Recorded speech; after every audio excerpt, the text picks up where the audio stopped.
जब मेरे एक वीडियो की क्लिप मीडिया पर चली, जैसे भारत में इलेक्शन आने वाला है तो मंदिर का मुद्दा केंद्र में आ गया कि अब इलेक्शन का टाइम आ गया, अब मंदिर का तमाशा शुरू हो जाएगा और ये पॉलिटिक्स के मामले हैं, सब बेकार की बातें। और उसके बाद कॉन्स्टिट्यूशन तरीके से मंदिर बन रहा है। कुछ ऐसा बोला, किसी ने उसकी छोटी सी क्लिप काट के चला दी और 1.5 साल तक एंग्जाइटी की दवाइयाँ खाई हैं, जबकि मैं बहुत ही मस्त वाला किस्म का आदमी हूँ। जैसे भारत में इलेक्शन आने वाला है तो मंदिर का मुद्दा केंद्र में आ गया। इस मंदिर के बनने या न बनने से किसकी सेहत पर क्या असर पड़ने वाला है? पड़ेगा किसी की सेहत पे असर। लेकिन मंदिर का मुद्दा इतना केंद्र में आ जाएगा, कुछ दंगे हो जाएंगे इलेक्शन से पहले। इलेक्शन के दिन व्यक्ति को लगता है कि मैं हिंदू हूं, मुझे मुसलमानों से रक्षा करनी है, मैं मुसलमान हूं, हिंदू से रक्षा करनी है। इलेक्शन के बाद सब ठीक हो जाएगा, सोचेंगे फुद्दू बन गए, गधे बन गए हम लोग तो। किंतु समझदारी का मौका 5 साल बाद मिलेगा, तब फिर दंगे हो जाएंगे। अब पिछले 7 दिन से मेरी 5 साल पहले की एक क्लिप चला रहे हैं वीडियो आजकल।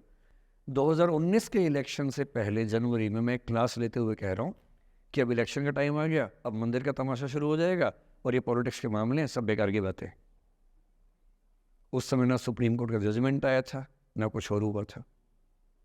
आज मेरा बड़ा सीधा स्टैंड है कि जब सुप्रीम कोर्ट की कॉन्स्टिट्यूशन बेंच ने 5-0 से सहमति दी है और उसके बाद कॉन्स्टिट्यूशन तरीके से मंदिर बन रहा है, मैं कौन होता हूँ नाराज़ होने वाला?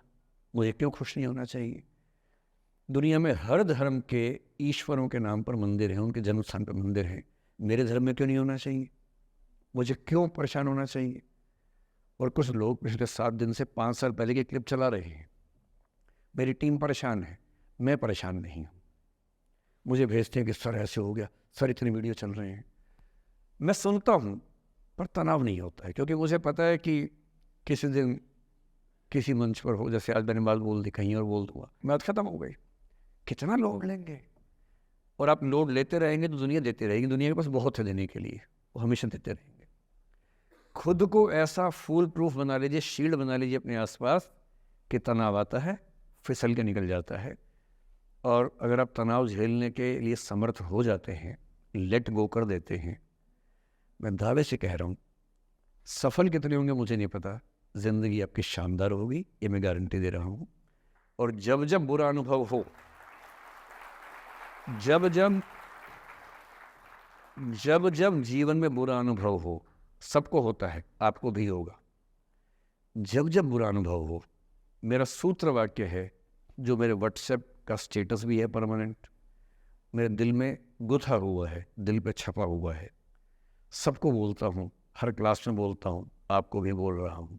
एक लाइन याद रखना, क्यों डरे जिंदगी में क्या होगा, कुछ ना होगा तो तजुर्बा होगा, उससे बड़ा कुछ नहीं है। सोशल मीडिया पर ट्रोलिंग आजकल का एक नया सच है, जो आप लोग बड़ा मुश्किल होता है वो जब झेलते होंगे।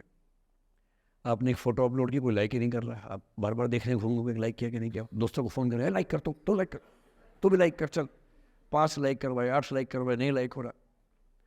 फिर आपने कुछ ऐसा बोला, किसी ने उसकी छोटी सी क्लिप काट के चला दी और आप अचानक सबकी नज़रों में किरकिरी बन गए। गालियाँ पड़ रही हैं, आलोचनाएं हो रही हैं, लाखों लोग फतवे जारी कर रहे हैं आपके ऊपर।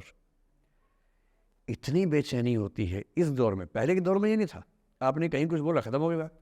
अब किसने रिकॉर्ड कर ली, सोशल मीडिया पे आ गई, ख़त्म ही नहीं हो रहा। राइट टू बी फॉरगॉटन हमारे देश में है नहीं, और प्रैक्टिकली संभव भी नहीं है। कैसे आप उसको अप्लाई करेंगे? आप कभी ना कभी कुछ ऐसा बोलेंगे, या तो गलत बोलेंगे या उसमें से कोई क्लिप कोई काटेगा, इतनी गालियाँ पड़ेंगी और पहली बार जीना मुश्किल हो जाता है। मैंने आज से 7-8 साल पहले 1.5 साल तक एंग्जाइटी की दवाइयाँ खाई हैं, जबकि मैं बहुत ही मस्त वाला किस्म का आदमी हूँ। मैंने खाई हैं।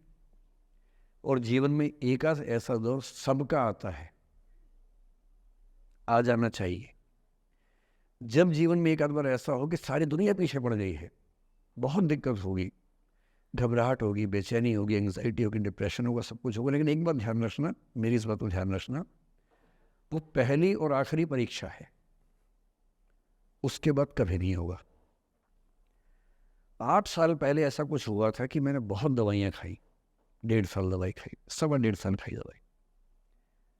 कारण पता था, कारण ठीक हुआ, दवाई छूट गई। उसके बाद मैंने ज़िंदगी का सबसे मुश्किल फेज़ पिछले साल झेला था, जब मेरे एक वीडियो की क्लिप मीडिया पर चली, FIR हुई, पता नहीं क्या क्या हुआ, सब कुछ हुआ, पर मैं आपके सामने बहुत ईमानदारी से कह रहा हूँ, मुझे तनाव नहीं हुआ, डिप्रेशन नहीं हुआ, एंग्जाइटी नहीं हुई, क्योंकि मैं पहले झेल चुका था।